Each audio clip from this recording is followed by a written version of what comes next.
Hello, guys. It's Carlax. I'm your host, Axel, and today I'm going to talk about a film called Extremely Wicked, Shockingly Evil, and Vile.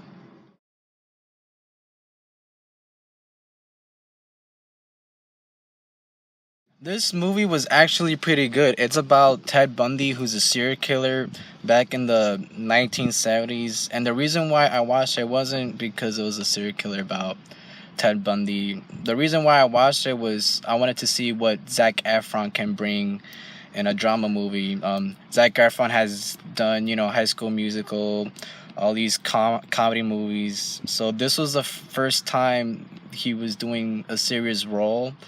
And the reason why I watched it was I wanted to see how he can portray a, a, a drama movie. So I saw this film and I was impressed with him. I was impressed with his performance. It's a good film. It's probably one of the best that he's done, and hopefully it will kick start his career. I enjoyed the film. Other characters that were in there were Jim Parsons, who's a lawyer, and John Malkovich, who is the judge in Florida. So those are the actors in the film. The overall movie was well. The lighting was good. The story was neat. I enjoyed it. I liked how it first starts off, where he's about to get executed, and his ex girlfriend comes in, talks to him about if you truly love me, and they basically go back in time. It was really well done. I enjoyed the film. It's a crazy story of a guy who wanted to be a lawyer and just ended up being a serial killer. He killed so many women. Unfortunately, they're not really shown in this film. If they had it, it probably would have been a better outcome of the movie. But it's a really crazy story. It's based on a true story.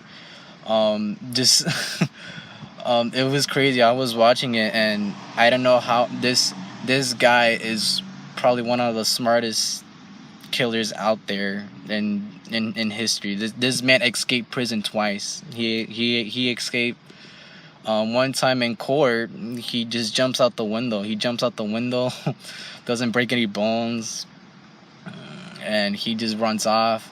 They capture him a couple days later. He escapes again in his cell. He cuts through it and runs off, and somehow he ends up in Florida. So it's funny how this movie, um, uh, half of it takes place here in Florida, which is pretty funny and ironic.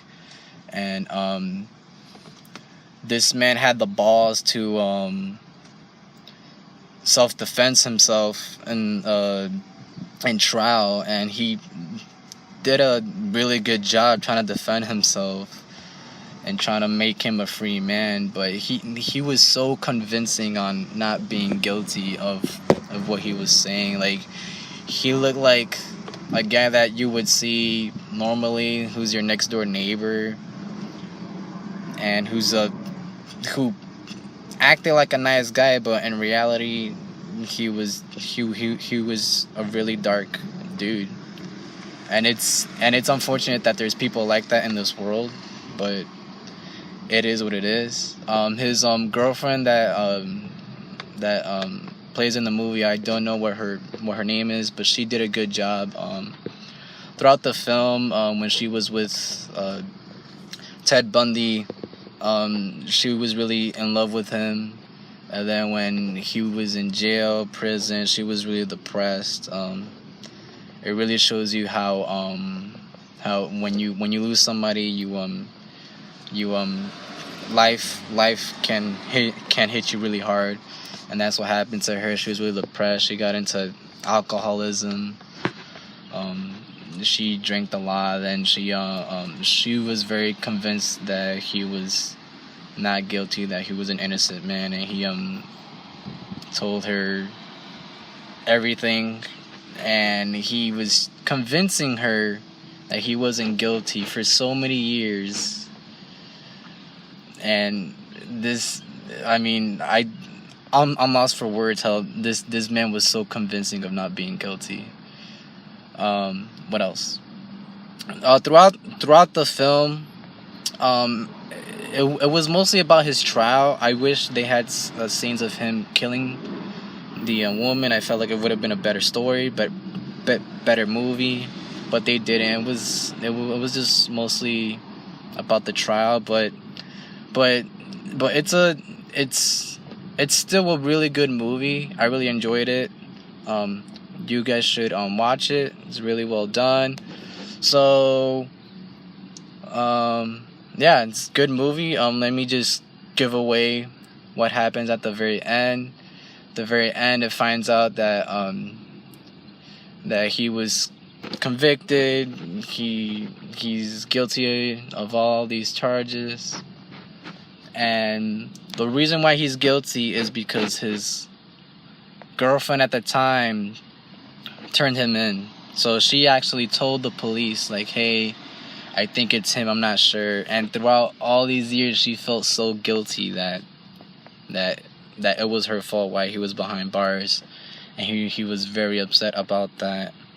And at the end of the film, he gets executed, and before he gets executed, his ex comes in after 10 years, and she talks to him and is telling him, hey, did you really do these things? And he's convincingly telling her no the whole time. He says no, I don't know how many times, but he says no, I didn't kill this person, until she shows him a picture of a woman's head cut off, and she tells him, did you do these things? And he's like, no, I'm telling you no, that's the truth. And she's like, are you telling me the truth? He's like, yes. And she kept telling him, asking him, and he finally he didn't say it that he killed her, but he what do you call it, not writing it down, but he put it on the window. He put his finger on the window, and he put what he did, which he used a hacksaw, and that's how he cut her head off. And I was just very shocked. I was like, wow, it's crazy how some people that in your opinion are good, but in reality they can be a person that can be inhumane, can be really dark. It was a great way to end the film, and at the end of it all, they showed actual footage of him getting interviewed, and the judge getting interviewed. It's a really well done movie. Zac Efron doesn't really look like him, but he still did a good job of it. It's a really good movie. I really enjoyed it. This is one of the first films that I've seen that came out from Netflix that's not really in theaters. It's a well done film. I enjoyed it. Go watch it, guys, and please subscribe, comment anything about it, and I'll see you guys next time. All right, bye.